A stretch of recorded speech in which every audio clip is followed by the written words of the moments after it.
एक समय की बात है। शिवपुर नामक गांव में एक राजू नाम का किसान था। वह बहुत परेशान रहता क्योंकि वह जो भी फसल उगाता वह अच्छी नहीं होती। इसलिए वह भगवान से बहुत नाराज था। वह सोचता कि भगवान बार बार उसकी फसल को बिगाड़ देते हैं। राजू किसान की फसल कभी तेज बारिश से, कभी ओले और तूफान से थोड़ी बहुत खराब हो जाती। एक दिन किसान सुबह सुबह अपने खेत की ओर जा रहा था। वह जब अपने खेत पहुंचा तो उसने देखा कि उसकी फसल बर्बाद हो चुकी थी क्योंकि रात में आई आंधी ने उसकी फसल खराब कर दी। राजू भगवान से बहुत नाराज था और वह भगवान से कहने लगा, हे ईश्वर, आप तो भगवान हैं, लेकिन लगता है आपको खेती बाड़ी की थोड़ी भी समझ नहीं है। आप एक साल ये मौका मुझे दीजिए, जैसा मैं चाहूँ वैसा मौसम हो जाए, फिर देखना मैं कैसे अन्न का भंडार भर लूंगा।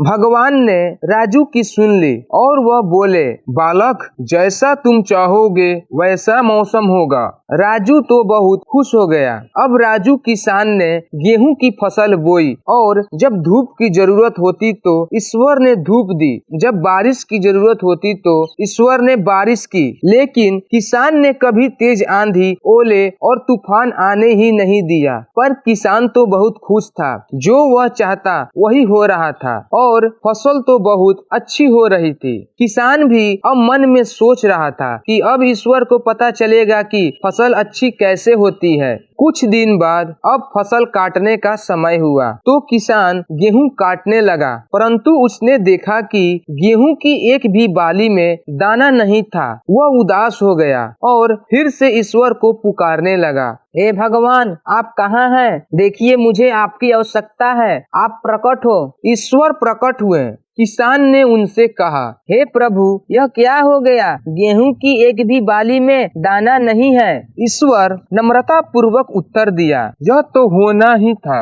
इन पौधों को तुमने केवल अच्छे अच्छे मौसम दिखाए, इन्हें चुनौतियों और संघर्षों से जूझने का मौका तुमने नहीं दिया, इसलिए ये गेहूं की फसल तुम्हारी खोखली रह गई।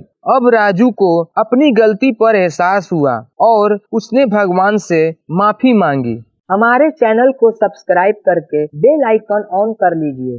धन्यवाद।